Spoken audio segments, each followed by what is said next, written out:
The Weird Circle. In this cave by the restless sea, we are met to call from out of the past stories, strange and weird. Bellkeeper, toll the bell, so that all may know we are gathered again in the Weird Circle.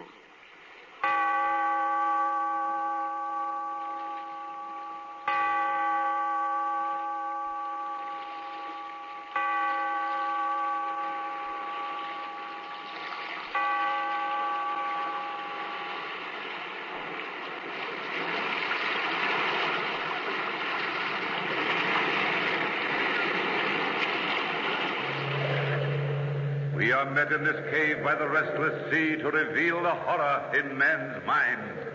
Listen to the Weird Circle.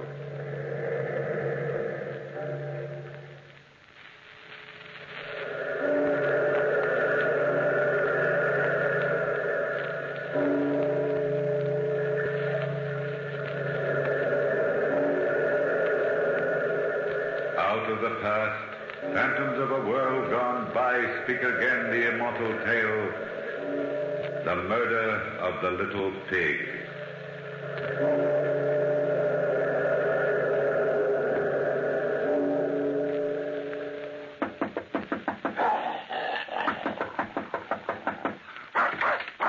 Down, Coquette. Down, I say. Now go to your corner.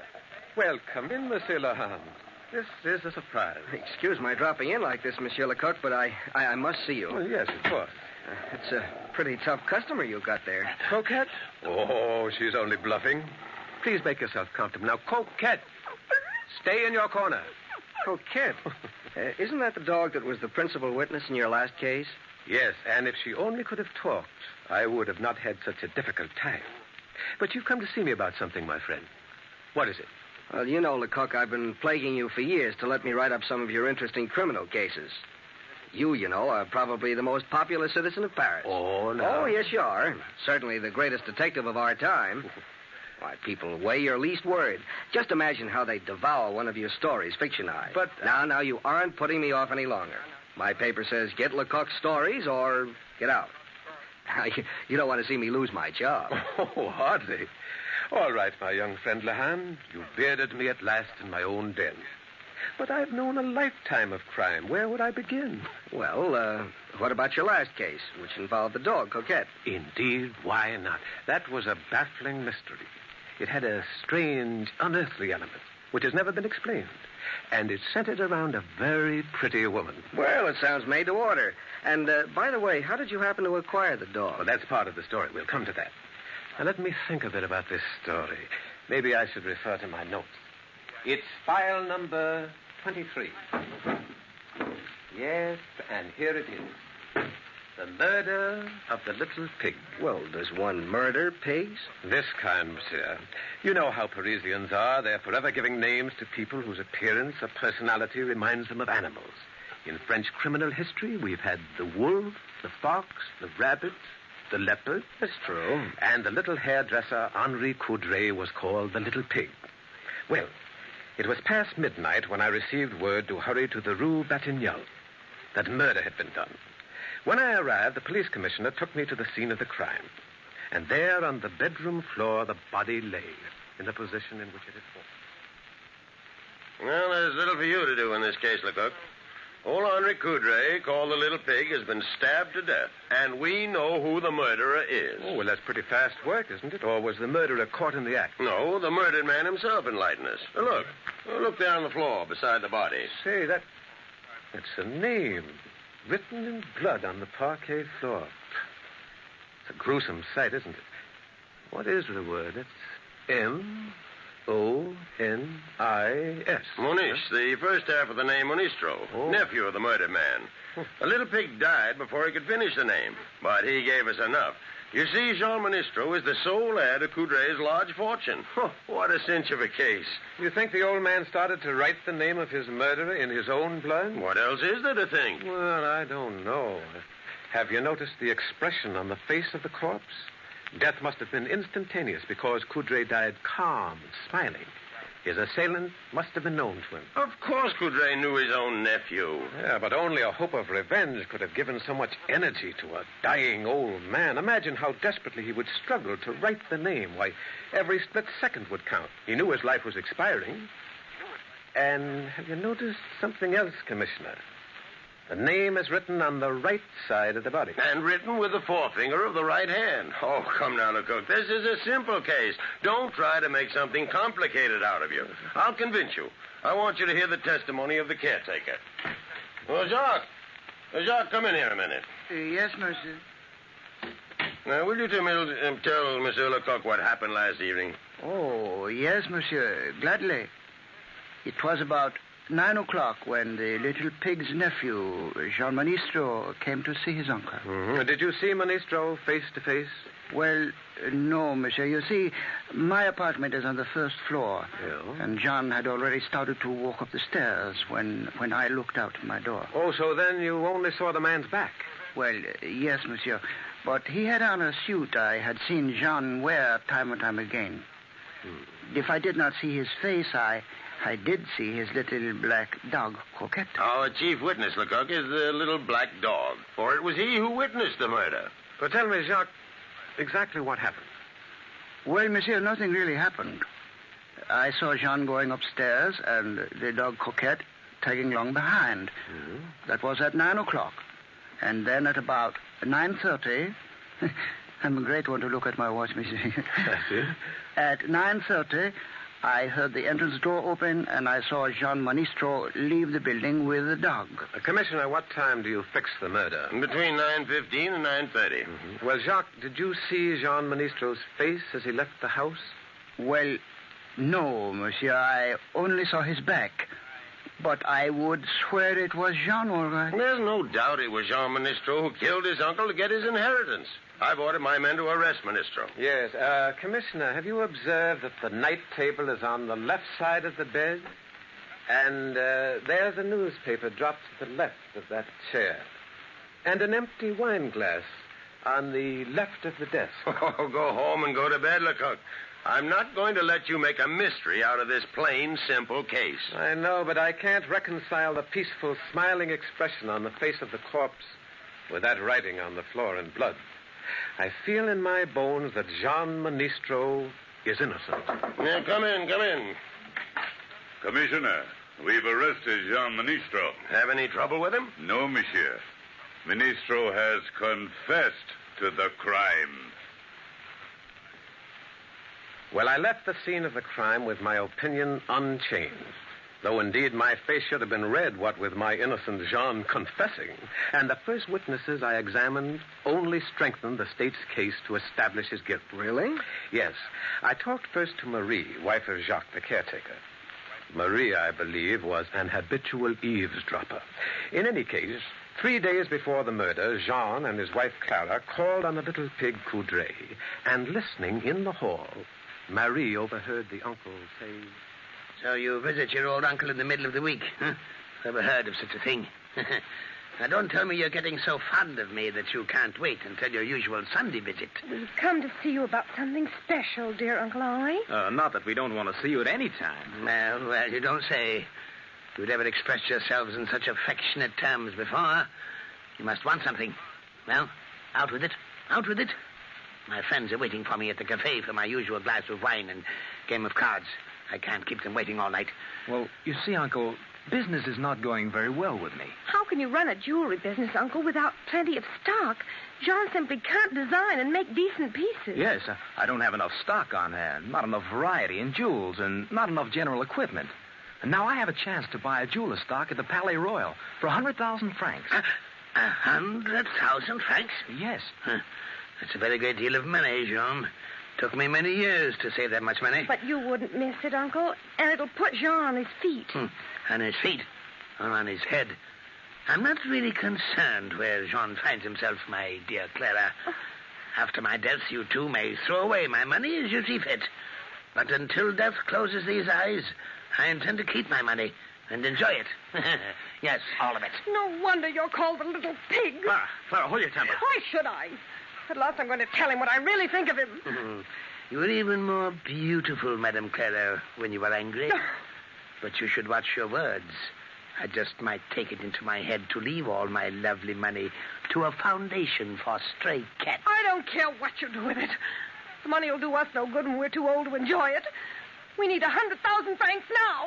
Now! Oh, come, Clara. It's no use. Mm-hmm. Jean is wise, Clara. I couldn't even part with the 100,000 francs I've worked so hard to earn. Worked so hard to earn.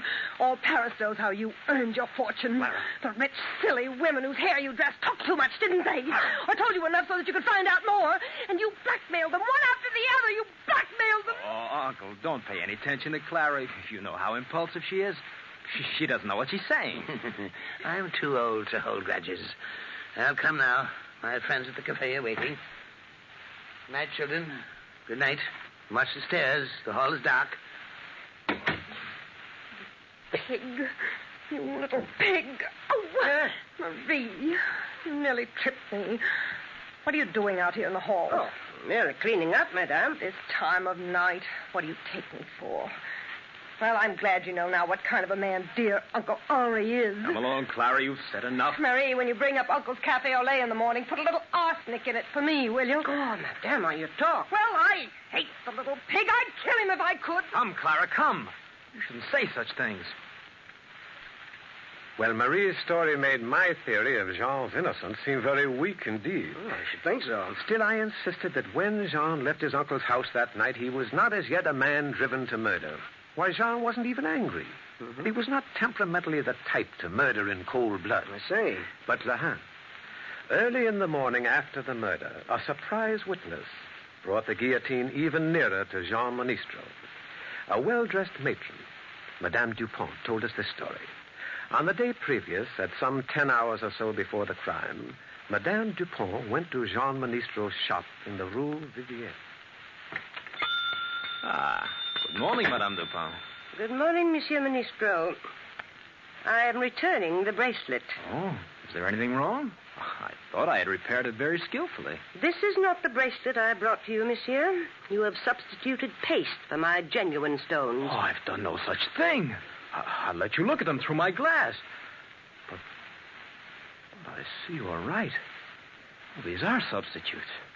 Oh, I swear to you, madame, I don't know how it happened. I don't know what to say. Perhaps your wife will know what to say. What do you mean by that, madame? Your wife was in the shop yesterday when I called for the bracelet.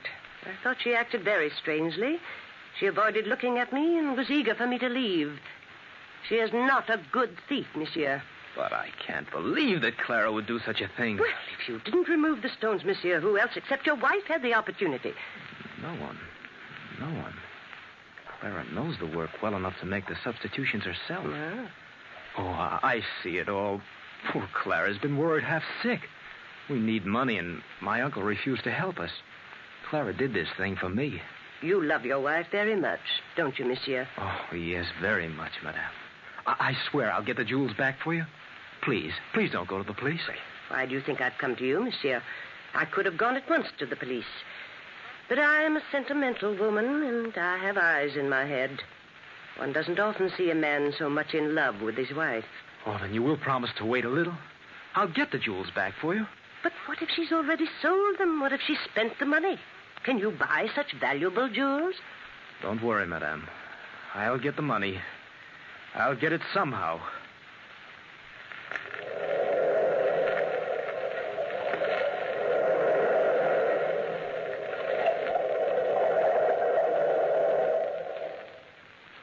And so you see, Lahan, Madame Dupont furnished the state with the strongest possible motive in the case against Jean Monistro. Yes, I see. But doubt as to his guilt persistently tugged at my mind. It was still early morning, and Jean had not been examined since his confession on the previous night. I wanted to get to him before he became exhausted and confused with the questions of others. I found Jean sullen in his cell and unwilling to talk. I have nothing to say, monsieur. I've confessed. What more do you want? But why did you confess, Jean? That's a queer question. I guess the answer is I'm a man who doesn't know how to hold out. I hadn't gotten away with a murder. I think... Jean, where did you buy the revolver you used? I had it in my possession a long time. Years, I guess. What did you do with it after you killed your uncle? They threw it into the Seine. Your little black dog, Coquette, misses you, Jean. She won't eat. I wish I could have her here with me. She was a one-man dog. Coquette followed me everywhere. Please go now, monsieur. I've no more to say to you. I left Jean now convinced that he was innocent. But where in all Paris would I find the guilty one? I decided next to go to the Rue Vivienne and call on Madame Clara.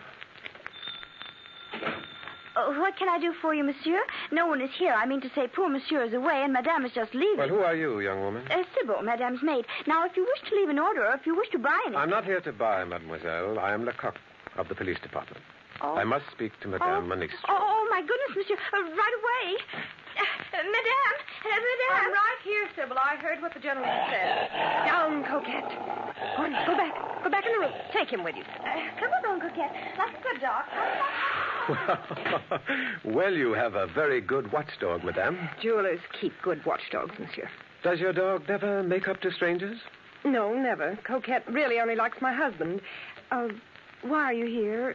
I heard you say you're from the police department. Yes. Here is my identification. I see. Well, perhaps you know I received a summons to appear at court this afternoon for examination. I must leave in a few moments. Yes, I know, but I wanted to speak to you before you left. Oh? Do you think your husband is innocent, madame? I'm sure of it. Jean couldn't kill a fly. So it has seemed to me. Jean is not the type to kill even a fly.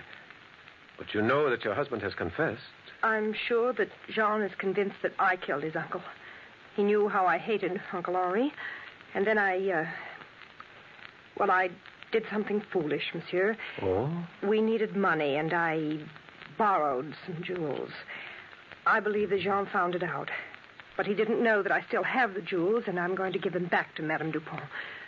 I'm sure he thought I was desperate, that I'd sold the jewels, spent the money, and then got frightened and killed his uncle, whom I hated, so that we could get the inheritance. You have your husband's reasoning pretty well figured out, haven't you, madame? Oh, but I know Jean so well. Did you kill his uncle?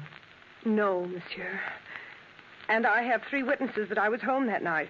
It was hot, and I asked 3 neighbor ladies in to have ice cream with me. They were here from 9 o'clock till after 10. Well, if you have 3 witnesses, you have indeed a perfect alibi.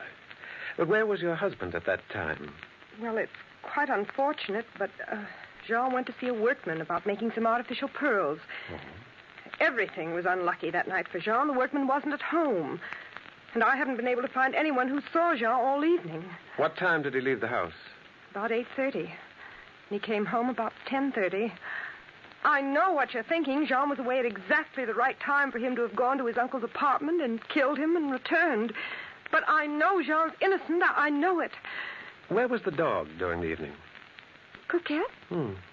It's a funny question. Well, I didn't notice where the dog went. Still, I believe Coquette followed her master. Yes, I'm sure she must have followed Jean. La Hand, Madame Clara was from first to last a mystery to me. When I left the shop, I decided to question Madame Clara's neighbors and find out what they thought of her. They talked readily. A pretty woman, but extravagant. Madame Clara has admirers, lots of admirers. I don't know anything about her. Madame is discreet. She drove her husband to the crime, that's what I think. Yes, she had lots of admirers, but who can say one thing wrong about her? And while talking to Madame Clara's neighbors, the idea came to me, which I was sure would put me on the trail I was seeking. Well, what was that? I had already seen Madame leave the house, so I knew I could find the maid, Sybil, alone when I returned to the shop. Oh, monsieur, madame has left. Oh, well, that's unfortunate. Madame gave me the name of a friend of hers, and I've lost the card it was written on. Now, a bright girl like you wouldn't be so careless, would you, Sybil? Oh, monsieur, you have a good memory. You remembered my name. Yes, I couldn't easily forget. The name goes with such a pretty face. Oh, monsieur, now you joke with me. No, Sybil, I'm entirely sincere before such youthful charm. Oh. And I can see how bright you are, too. I'll bet you can tell me the name of that gentleman. You know, he's the only man beside Monsieur Monistro himself, the only other person the dog Coquette would follow. Oh, you mean Monsieur Victor? Exactly, Victor. How silly of me to forget such a simple name. And his address was... Oh, let me think. Oh, Rue Doré, number 23. It's not far from here. Yes, of course. It's hard to account for the affections of animals, isn't it? Now, Coquette is unfriendly to everyone, so I'm told, to everyone outside the immediate family, and yet she's so friendly with Monsieur Victor that she would actually follow him. Oh, well, you see, Monsieur Victor used to own Coquette, but he gave her as a present to Madame and Monsieur Ministro because they needed a watchdog. Oh, but Coquette still loves her former master. She often visits him. Well, that's a quaint habit, isn't it? But I suppose the Ministros must lock up the dog so she doesn't go off visiting at night. Oh, they don't bother to lock her up if they're staying home. No? Coquette often runs over to Monsieur Victor's after supper, around 7, and doesn't come back before 10. That is, if she can get out. Now, this week, Coquette's been a regular gadabout. She's been over to Monsieur Victor's every single night. I knew before I was out of the Rue Vivienne the course of action I would take. It was bold, but it would save weeks of investigation. As you know, Lahand, it's in my character to take risks, and when I'm near the solution of a case, I'm inclined to be dramatic. Yes, I know. And especially in a case like this, where the evidence is purely circumstantial. Well, it took 3 days to study the house and the habits of Monsieur Victor, and to make other careful preparations. But it was an uncanny and strange circumstance that finally turned the case. On the 4th night, according to plan, Monsieur Victor was kept out very late. When he reached his apartment, he went to bed promptly and then to sleep very quickly, for he had been drinking a great deal of wine. But presently, Monsieur Victor was awakened by a voice, by an unforgettable voice. Monsieur Victor, wake up.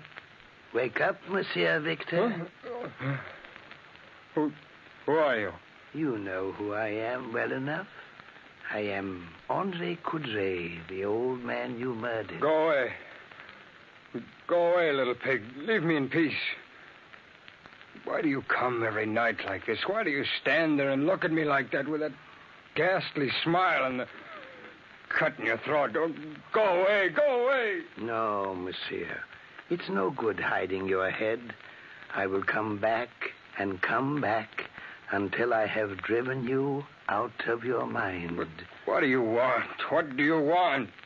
Why did you kill me? Any man has a right to know why he was killed. If I tell you, will you go away? Will you promise never to come back? Yes, I promise. Now, tell me, and I will stay quite silently dead. All right. All right, I'll tell you. I love Clara. I dressed like Jean, took the dog Coquette to your house and killed you. And now Jean will go to the guillotine. Clara will inherit your money, and in time we shall be married. I killed 3 birds with 1 stone. Got rid of you, and Jean and Clara will have your money. Very clever, Monsieur Victor. And you wrote part of Jean's last name in my blood on the floor, didn't you? Yes, that finished it. Now go back. Go back to your grave and stay there. All right, men, grab him. Go. You're under arrest, Louis Victor. No. Danton, turn up the light. There's no use stopping him. What is this? Take that gun away from me. All right, now he's handcuffed. Well, Danton, that was a very good performance. Well, thank you, Lecoq. It was a pleasure. Who is that man? He's the image of André Coudray. This is Philippe Danton from the Comédie Française. How do you Very do? good actor. How do you do? Well rehearsed and perfectly made up. You know, I'm almost ashamed to work this ancient trick, having an actor pretend to be a ghost. But it did work. Oh, don't boast, Monsieur Lecoq. You had little to do with the success of your trick. The little pig André Coudray made your trick work. Are you trying to tell me that a dead man helped us? I believe he did. What? For the last 3 nights, I've dreamt a vivid dream, the same dream each night. I dreamt that André Coudray stood at the foot of my bed exactly as I saw this actor. Coudray did not speak in my dream, but when I heard his voice tonight, I was not surprised. I believed my dream had come true, that the apparition was really there, and that André Coudray wanted to know why I'd killed him, that if I told him, he would go and leave me in peace. What? Are you really telling me the truth, that you actually dreamed of seeing Henri Coudray as you saw the actor Danton tonight? Oh, what reason do I have to lie? You've got my confession now. It was not you, but the little pig André Coudray who trapped me. And so, Monsieur Lahand, that is my file number 23. Do you think it will give you a good story? Good story? It's amazing. Oh, by the way, you haven't told me how you came by the dog, Coquette. Oh. Coquette, come here. You may leave your corner now. Come here, girl. Jean Ministre was so grateful to me for releasing him from facing the guillotine that he insisted on giving me his dearest possession, Coquette. She's a fine little dog. Yes. You know, I'm afraid I'd make a poor detective. I lost sight of some of your clues. Now, what made you so sure that Jean Ministro was innocent? Well, sometimes the things that are not seen are near enough to put the eyes out. Yeah? You remember how I had observed that the night table, water, wine glass, and so on were all at the left side for convenience? Mm-hmm. But the letters we found on the floor, M-O-N-I-S, were at the right of the body, written with the right hand. Well, I later confirmed my first impression that Coudray was left-handed. And besides, the police commissioner had greeted me with the information that Coudray had been stabbed. But later, I asked Jean in his cell what he had done with the revolver, and he answered that he had thrown it into the river Seine. Well, I suppose Clara was convicted as Victor's accomplice, wasn't she? No, we suspected her, but suspicions are not proof. She denied knowing of Victor's affection for her, and we could get absolutely nothing against her. But always I have wondered, was Clara merely a clever, discreet woman and a good actress? Was she Victor's accomplice? What do you think?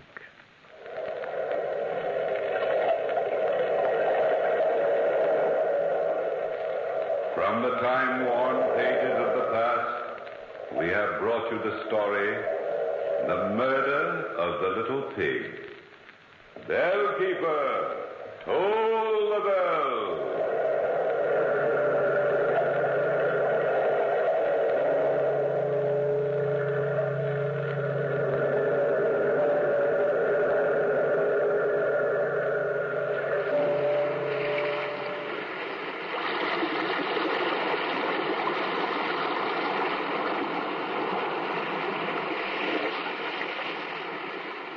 From the time-worn pages of the past, we have heard another immortal tale in The Weird Circle.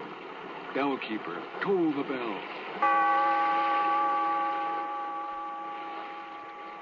Be here in this lonely cave by the restless sea once again next time